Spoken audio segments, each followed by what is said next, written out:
So आपण षडाष्टक योग हेही बऱ्याच वेळा ऐकलेलं आहे. षडाष्टक योग म्हणजे काय? षडाष्टक योग असलं तर ते हानिकारक असतोच का? बरं, आता षडाष्टक योग म्हणजे काय, तर मुळात षडाष्टकामध्ये दोन प्रकार आहेत, की एक मित्र षडाष्टक आणि एक मृत्यू षडाष्टक.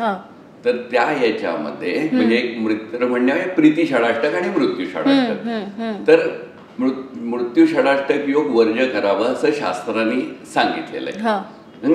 तर हे षडाष्टक योग म्हणजे काय, की ह्या ज्या 12 राशी आहेत त्याच्यातले त्याचा क्रम ठरलेला आहे, की मेष पासून मीनेपर्यंत 12 राशी आहेत, त्यांचा क्रम ठरलेला आहे. तो जगभर तुम्ही कुठेही गेलात तरी तोच राहणार आहे. तर त्याच्यातल्या मेष राशीपासून 6वी किंवा 8वी रास जी येते ती त्याच्या षडाष्टकात येते असं म्हटलं जातं. त्याच्यातल्या एक रास ही मृत्यू षडाष्टक समजली जाते आणि एक रास ही प्रीती षडाष्टक समजली जाते.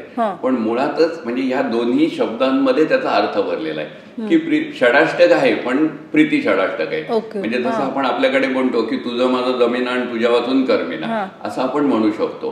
तेच मृत्यू षडाष्टक हे झालं तर बाबा एकमेकांना त्रासदायक होऊ शकेल असा तो भाग आहे, असा शास्त्राचा आधार आहे. आणि म्हणून मग अशा याच्यामध्ये दोन वेगवेगळ्या प्रवृत्तीची माणसं, म्हणजे आपण एक उदाहरण घ्यायचं झालं तर मेष राशीचा माणूस हा खूप आक्रमक असतो आणि मग त्याच्या षडाष्टकात किंवा मृत्यू षडाष्टकात येणारी रास जी आहे कन्या, ही कन्या रास ही आक्रमक नसून प्रत्येक ठिकाणी सावध पवित्रा घेणारी आहे.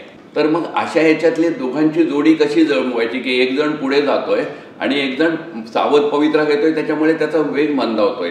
म्हणजे शाळेत आपण जी तिपाई शर्यत खेळायचो ती मेष आणि कन्येची तिपाई शर्यत होईल अशी होऊ नये आणि त्या तिपाई शर्यतेमध्ये एकाची ओढाताण होते आणि एकाची फरफट होते. तर अशी फरफट होऊ नये त्यांच्या ग्रहस्थ जीवनाची, म्हणून हे षडाष्टक योग वर्ज्य करावं असं शास्त्रांनी सांगितलेलं आहे. मग तो वर्ज्य का करायचा, तर त्याचं उत्तर शास्त्रात नाही दिलेलं आहे, पण मी माझ्या अनुभवाने जे लावतोय ते तुम्हाला सांगायचा प्रयत्न करतो. की मुळात विवाह संस्थेची इति कर्तव्यता ही वंशवृद्धीत सांगितलेली आहे. आणि मग जर ती वंशवृद्धीमध्ये सांगितलेली आहे तर नवरा आणि बायको दोघांना संतती होण्यासाठी समान काळ येणं आवश्यक आहे. तो समान काळ आला तरच संतती होईल. आणि नाहीतर आपण आत्ताच्या ह्याच्यातही बघतो की डॉक्टर सर्टिफाय करतात की दोघांमध्येही काही प्रॉब्लेम नाही, पण तरीही वर्षोनवर्ष त्यांना संतती होत नाही. तर त्याचं कारण त्यांना संतती होण्यासाठी समान काळ येणं गरजेचं आहे. आणि मग ह्या षडाष्टकात येणाऱ्या ज्या 2 राशी आहेत त्यांना समान काळ येत नाही संतती होण्यासाठी. आणि मग जो विवाह संस्थेचा गोल जो आहे की वंशवृद्धी हा इति कर्तव्यता कशात आहे, वंशवृद्धी ही इति कर्तव्यता विवाह संस्थेची आहे, ती इति कर्तव्यताच पूर्ण होणार नाहीये. त्याच्यामुळे हे षडाष्टक योग वर्ज्य सांगितलेला आहे. पण त्याचा अर्थ असा नाही की मृत्यू षडाष्टकात येणाऱ्या राशी एकत्र आल्याने एकमेकांचा मृत्यूच होईल, एकामुळे दुसऱ्याचा मृत्यू होईल असा त्याचा अर्थ नाहीये. पण एकमेकांशी न पटणं, जे आपण जोडीदार म्हणून एकत्र आलेलो आहोत ते एकमेकांशी जर पटलं नाही तर हे जोडीदार कसे राहणार. म्हणजे ती मृत्यू म्हणजे बांधून ठेवलेलं आहे पण मला बांधून राहायचं नाहीये अशीच भावना होईल की नाही त्या दोघांमध्ये. म्हणून ते वर्ज्य सांगितलेलं आहे. आणि त्याचा दुसरा उद्देश जो मी आता सांगितला तसा की वंशवृद्धी होण्यामध्ये अडचण होणं हा त्याच्यातला हे आहे.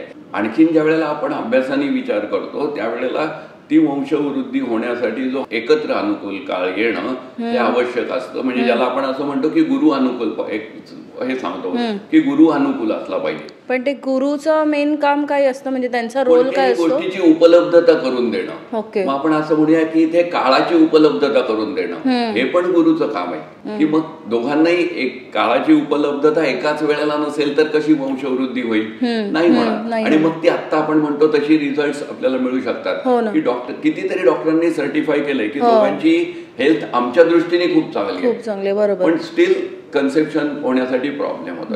तर त्याचं कारण त्यांना दोघांना एक अनुकूल काळ एकत्र येत नाही. आणि याच्यावरती जर आणखीन अभ्यास करायचा असेल तर मी एका ग्रंथाचं हे उदाहरण देतो की सारावली म्हणून एक खूप जुना ग्रंथ आहे कल्याण वर्मा या लेखकाचा.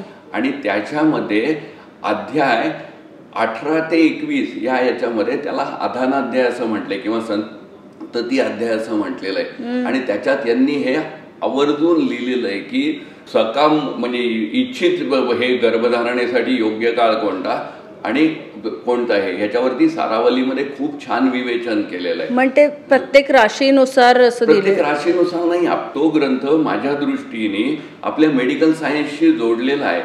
अच्छा. म्हणजे त्याच्यामध्ये की आपल्याला मेडिकल सायन्स असं म्हणतं की रजोदर्शनापासून ह्या दिवशी तुमचं हे होऊ शकतं कन्सेप्शन, पण सारावलीमध्ये असं त्याच्यात स्पष्ट म्हटलेलं आहे की सगळीच रजोदर्शनच हे नसतात की हे फळ पूर्ण करणारी नसतात आणि ती कोणती असतात आणि कोणती नसतात याचा अभ्यास त्याच्यात दिलेला आहे. आधानाध्याय असं त्याचं नाव आहे त्या सारावली या पुस्तकात. तर त्याच्यामुळे तो वर्ज्य समजला जातो की त्याचं पुढचं हे भाग जो असा की का हानिकारक आणि का वर्ज्य समजायचा, तर तो याच्यासाठी वर्ज्य करायचा.